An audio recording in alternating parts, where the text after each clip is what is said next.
नमस्कार दोस्तों, स्वागत है आप सभी लोगों का मेरे चैनल फिनटेक्स गुरु के ऊपर। बात करेंगे हम आज उस शेयर के बारे में जहां पर रिसेंट न्यूज़ के बाद मार्केट में अच्छी खासी तेजी जो है उस स्टॉक के अंदर देखने को मिली है। आज के दिन लगभग 5% के आसपास की तेजी जो है वो इस स्टॉक के अंदर देखने को मिली है। तो देखते हैं कि आखिर Q4 को लेकर के क्या अपडेट निकल करके आया है। सबसे पहले हम लोग बात करेंगे कंपनी के शेयर प्राइस के बारे में। स्टॉक का नाम है सूर्योदय स्मॉल फाइनेंस बैंक लिमिटेड। लगभग 5.5% की तेजी के साथ 132 रुपये 70 पैसे के लेवल पर स्टॉक अपनी क्लोजिंग देता है। अगर मैं पास्ट हिस्ट्री की बात करूं तो स्टॉक जो है वो 300 रुपये के आसपास लिस्ट होता है।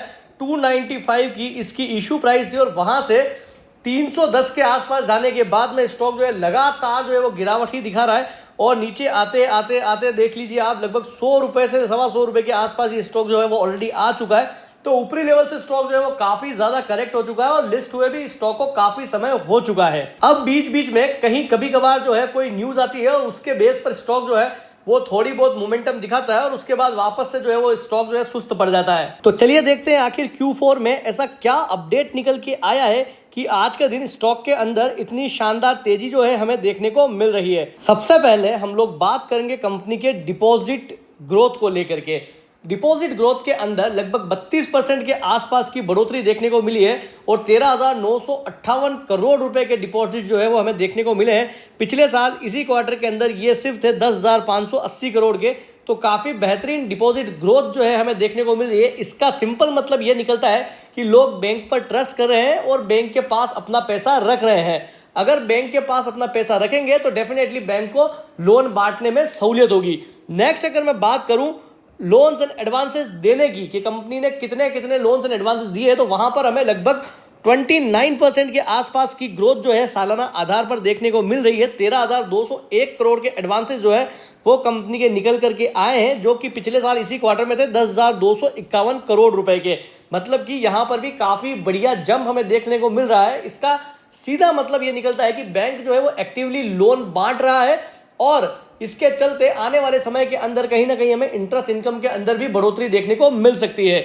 अगले पॉइंट की अगर मैं बात करूं डिसबर्समेंट की तो वहां पर भी 46% के आसपास की ग्रोथ हमें देखने को मिली है। तो ये नंबर भी काफी बढ़िया निकल करके आया है। नेक्स्ट अगर मैं बात करूं कासा रेशियो की, कासा रेशियो जितना ज्यादा होगा उतना बैंक के लिए पॉजिटिव है। तो 42% के आसपास का कासा रेशियो भी निकल करके आया है।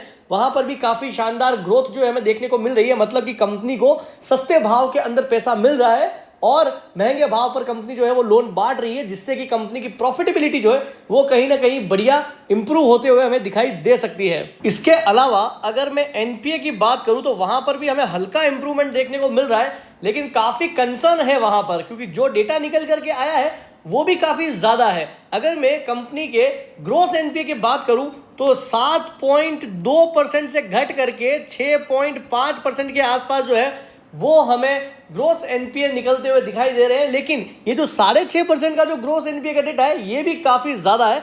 इतना भी नहीं होना चाहिए क्योंकि अगर यहां पर कहीं ना कहीं हमें डेंट देखने को मिलता है तो ओवरऑल ये सारा जितना भी एनालिसिस है ये सब कुछ वेस्ट है, कोई मतलब नहीं है। तो अभी जो है वो बैंक को कहीं ना कहीं अपने एनपीए पे काफी ज्यादा काम करने की जरूरत है।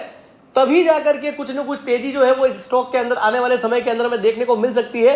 क्योंकि अगर चाहे आपके कितने ही पॉजिटिव रिजल्ट क्यों ना आए लेकिन अगर एनपीए अगर आपका कंट्रोल में नहीं है तो ये सारा का सारा सब कुछ जो आप कर रहे हो ये सब कुछ वेस्ट है। तो अगर मैं इसका कंक्लूजन बताऊं तो अगर जो पॉजिटिव कंक्लूजन है वो तो आपको ये देखने को मिलेगा कि कंपनी जो है वो भी स्ट्रॉन्ग ग्रोथ है, कंपनी के पास काफी अच्छे डिपॉजिट्स आ रहे हैं, लोन्स एंड एडवांसेस काफी अच्छे बांट रही है, कासा जो है वो काफी बढ़िया इंप्रूव हुआ है, बिजनेस एक्सपांशन हो रहा है। वहीं अगर मैं रिस्क की बात करूं तो एनपीए जो है वो काफी बड़ी रिस्क है, अभी भी एनपीए जो है थोड़े बहुत ज्यादा है। तो दोस्तों आपका क्या व्यू है इस स्टॉक के ऊपर कमेंट करके जरूर बताएं।